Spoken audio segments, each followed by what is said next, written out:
Well, the 4th of July is all about food and fireworks and family fun, but for our furry friends, it can be a nightmare, literally.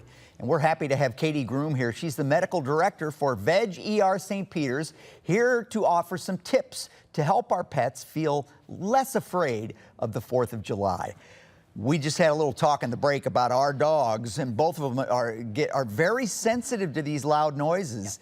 Why are fireworks so threatening for dogs? So the loud noises, the bright lights, I think very strong smells can trigger them to exhibit fear-based and anxiety-based stress behaviors. They can become destructive. We'll see a lot of dogs that will actually escape from their houses and run away.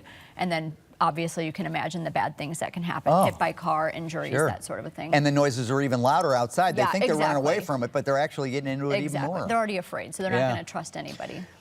So how do we know if our dog is afraid? What kind of behavior should we look for? Yeah, so panting, pacing, drooling, restlessness.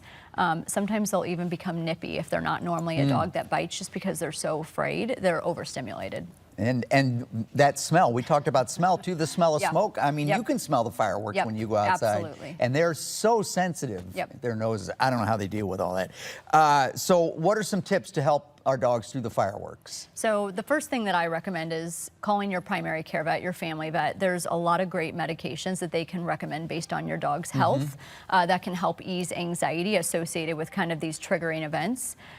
Thunder shirts are a great example as well. Are they? Yeah, wonderful. Some dogs, so for some dogs it doesn't do anything, but for a lot of dogs it really helps. Okay. And then white noise. And that's just like a cloak that goes around them, and it tightens up to where they're not uncomfortable, but they feel like they're being embraced. It's like a hug. Yeah. And then white noise machines are great to drown out. Yeah, white noise. I hadn't thought about it. We have TVs. one of those. Yeah, so you can use that too. Yes, what a good idea. That is a good idea. Now, what about drugs?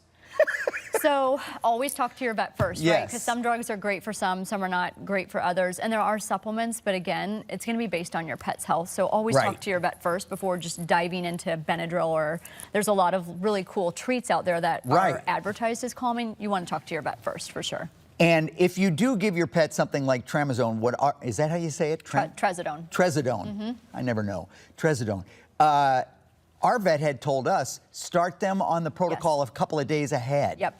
Yeah, it kind of brings down like the heightened sense of stress. You don't want to do it when they're already stressed or it's not going to work. So usually at least a few days ahead. I tell people at a bare minimum, like 3 to 4 hours before a stressful event. All right, and if you have an emergency, real quick? Yep, so Veg ER for pets, we have locations at Brentwood and St. Peter's. You can call and speak to a doctor at any time. Very good. Thank you so much. Have a great 4th. Good luck with the dogs. Thank you. Veg ER for Pets has 2 hospitals in Missouri, St. Peter's and Brentwood. You can follow Veg ER for Pets on Instagram, Veg ER for Pets. That's the handle that they go by for pet emergency tips, or you can visit veg.com to find a location near you. Laura?